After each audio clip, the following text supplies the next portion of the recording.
Zacchaeus was addicted to meth. He also drank a lot. He got his girlfriend pregnant when he was a senior in high school so that she wouldn't go away to college, and then was rather surprised when she chose to have an abortion instead and left him to go to school. Zacchaeus had been in and out of county jail a few times, and his life really was out of control. Now, I'm not talking about the Zacchaeus in the Scriptures. I'm talking about a Zacchaeus that I know. Because, really, folks, we're all Zacchaeus. And we all live in Jericho. You see, in the Hebrew mindset, Jericho was representative of the world, the place of sin. It was the city that had to be conquered before the chosen people could enter the promised land. Your zip code may be 90065 or 90041, but you live in Jericho, and so do I.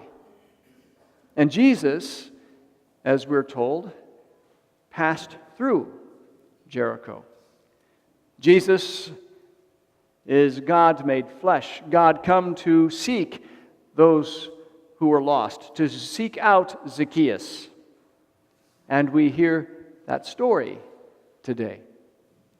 Zacchaeus was probably a real person, and this story was told in the early church even before Luke wrote it down. It was memorable. This tax collector, the worst of the worst. You know what, people who are tax collectors are never very popular, not even today. But in Jesus' day, the tax collectors were especially hated because to be a tax collector, you had to buy the office. In a sense, it was a kind of investment because you were collecting taxes for the Romans, for that occupying force that had taken over Judea and had an iron rule. They kept people in line through terror, through intimidation, through threats, especially the threat of crucifixion. If you so much as breathed a word of insurrection against the Roman Empire, out would come the wood and the nails. Thousands upon thousands of people were crucified simply to keep law and order. And the tax collectors were supporting this. All of this work of oppression needed financing. And so the tax collectors would buy the right to take money from the people to give to the Romans. So tax collectors were good at kind of sizing up people. They look at you and say, okay, I see some jewelry and I know where you live. It's a kind of a nice house, so $3,000 for you.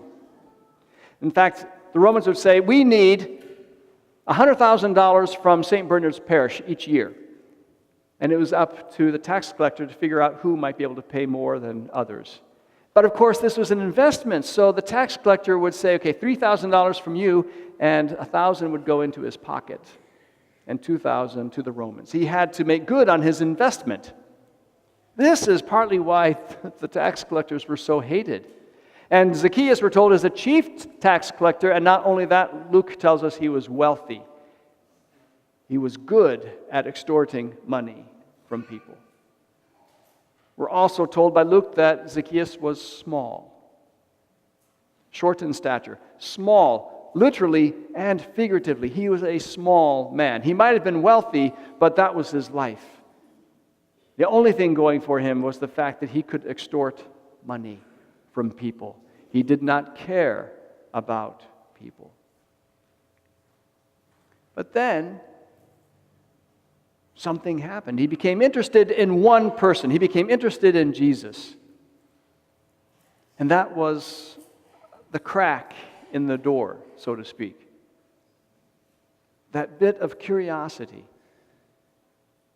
And not only are all of us Zacchaeus, but all of us should be wanting to see Jesus, because nothing else in this world will satisfy us. No amount of money, no perfect relationship. The only thing that we need, really, is God, because God has created us for Himself.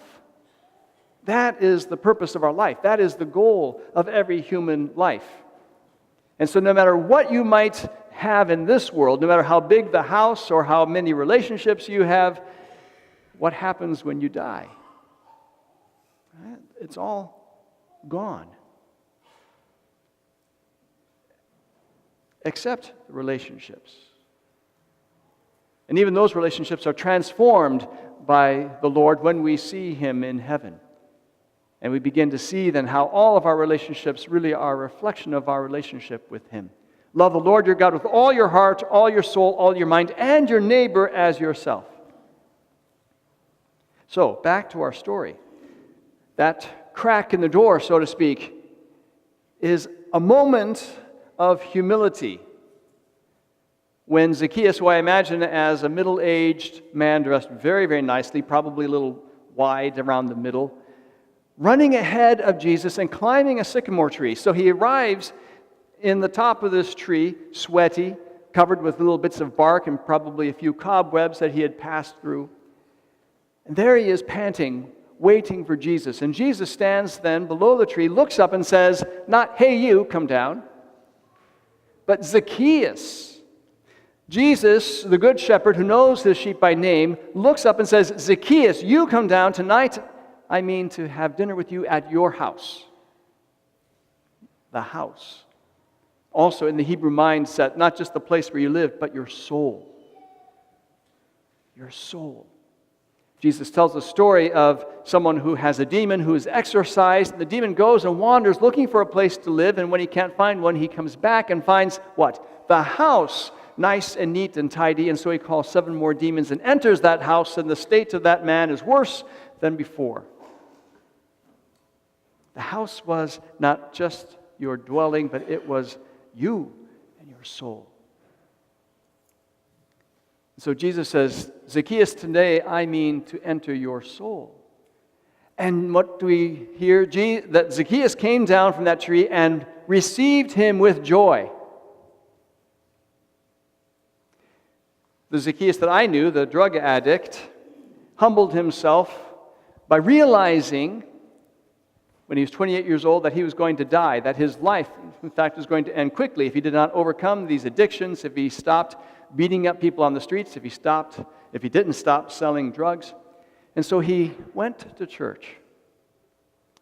And that was an act of humility because he knew he was going to stick out like a sore thumb, because the Zacchaeus I knew, who went by the name Dan the man, was this big guy, 6 feet, 240, tattoos all up and down his arms, and this funky little chin beard that went down to the middle of his enormous chest. He did not look like you guys. In fact, when he went into the church, people kind of slid down the pew to give him a bit of room. And then, of course, when he opened his mouth and spoke, it sounded like he came from the streets, because he did. He didn't talk like the people in church. It took 5 years before God answered his plea, his prayer, which at the age of 28 was, Lord, teach me to love you the way you love me. And so for 5 years he'd go to church, and then he'd hear the siren call of drugs and fall. He'd go back to church and go to confession, hear the siren call of drugs. And finally, one day, after having had enough, he had begun to get rid of his things, all the things associated with his life, even his Jeep. And finally, one night, actually early in the morning, he went out into a field and stripped off his clothes and threw those aside and began to kneel down and say, this is it, God. Either take me now, in other words, take my life, or change me, because I'm sick and tired of offending you, and I don't want to do that anymore. And it began to snow. So there he was, shivering, crying, and praying, and he said, a bright light surrounded him, and he heard a voice. Son, are you okay? It was the police. And they called the EMTs, and the ambulance came, and as he was being taken to the hospital, he said one EMT was just going crazy, was full of energy, and got all confused, and he got his blood pressure backwards. But he said the other EMT simply looked at him, held his gaze. And he said, in that moment, I knew my life was changing, because those were the eyes of Christ looking right at me. And I said, okay, now my life begins. Now I know what I am to be. He said Jesus changed his life. It was a miracle. Just like for Zacchaeus, because what does Zacchaeus say when people start grumbling about this sinner? He says, I will give half my belongings to the poor, and if I've defrauded anyone, and he was a tax collector, he defrauded everyone, I will pay them back fourfold. The Jewish law only required to pay back twofold. His life had been changed. And Jesus says, today salvation has come to this house, for this also is a descendant of Abraham. Abraham, the father of faith, the symbol of faith for the Jewish people. Jesus says, today faith, real faith, has come to this man who believes in me. My friends, sometimes we think that the church is threatened by atheists who say God doesn't exist, or by people who criticize the church. I would say no. The real threat to the church is any of us who say that we're Catholic, who even come to church, and who, when we hear the word proclaimed, say, thanks be to God. Any of us who say we are Catholic, but whose lives look just like everybody else's who don't believe. That's the threat to the church. Because it says to people who don't believe, God doesn't really exist. God does not change lives. But if God could change the life of the Zacchaeus I know, and by the way, his name is Daniel, and from that night, he never touched drugs or alcohol. He became chaste. He truly experienced a real transformation. I've known him for over 11 years. I witnessed his marriage to his lovely wife. I baptized his first son and am his godfather. Daniel, the Daniel I know, is a contractor who prays to the Lord every day, Lord, show me how you want me to be a contractor. Because that's what the Lord wants. He doesn't want 5% of our soul. He doesn't want to sublet a little apartment in our soul. He wants to dwell within us completely. He wants us to turn over our whole life to Him. How we behave at work. He wants to transform our marriages. He wants to transform the way we treat our children and our neighbor. He wants everything. And those who give everything over actually receive Him not begrudgingly, not saying, oh my gosh, now my life is really up a creek. No, they receive Him and His transforming power like Zacchaeus with joy.